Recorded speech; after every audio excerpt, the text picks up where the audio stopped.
एक बार सरस्वती नदी के तट पर ऋषियों का एक सत्र था। पूरी दुनिया के ऋषि इकट्ठे थे और वहां पर एक प्रश्न उठा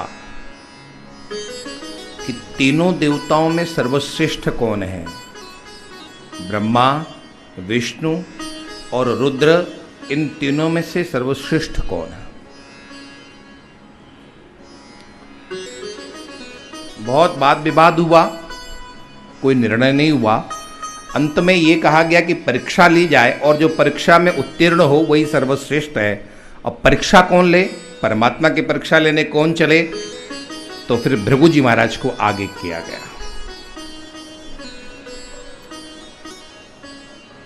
भृगु ब्रह्मा के पुत्र हैं, इनको आगे किया गया। भृगु जी सबसे पहले ब्रह्मा जी के पास गए और यहां भागवत में ऐसा सुखदेव जी कहते हैं कि बिना प्रणाम किए हुए बैठ गए। और ब्रह्मा तो ब्रह्मा है, उन्हें लोक व्यवहार पूरा व्यवस्थित चलाना है। उन्होंने देखा कि ये मेरा बेटा है और मेरे बेटा होते हुए इसने मुझे प्रणाम नहीं किया। मैं ब्रह्मा हूं, पिता को प्रणाम नहीं किया। क्रोध भरी दृष्टि से देखा है ध्रुव की तरफ कि तूने ऐसा अपराध कर कैसे लिया। प्रज्वलन स्वेन तेजसा, ऐसा लगा कि मानो अपने क्रोधाग्नि से जला डालेंगे भृगु को। भृगु जी वहां से धीरे से उठे और मन ही मन निश्चय किया कि ये भी श्रेष्ठ बनने के योग्य नहीं है। प्रथम पूजने सर्व तीनों देवता में ये तो कम से कम नहीं है सर्वश्रेष्ठ।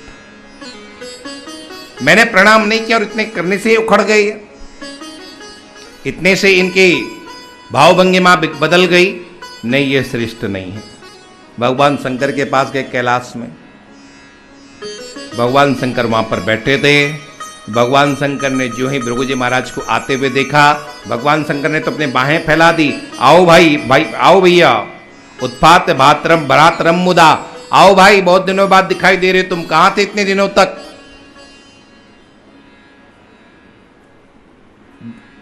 भृगु जी ने कहा रुक जाना वहीं पर, मुझे मत छूना। क्यों नहीं छूं, तुम लोक मर्यादा का उल्लंघन करने वाले हो।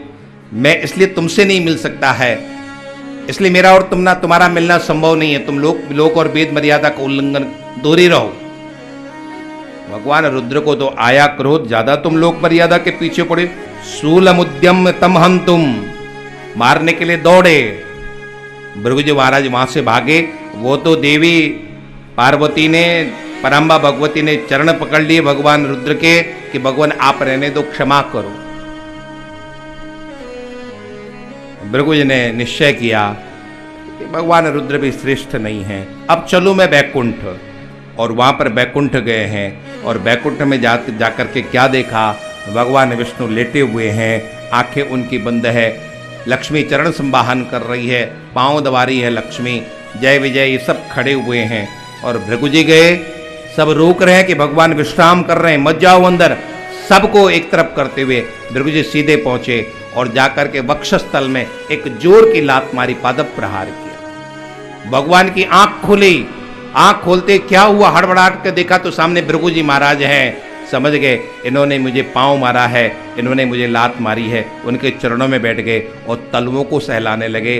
बाबा, तुम्हारे पांव में कहीं चोट तो नहीं लगी? मेरी चिंता मत करना, मेरा ये वक्षस्थल बहुत मजबूत है।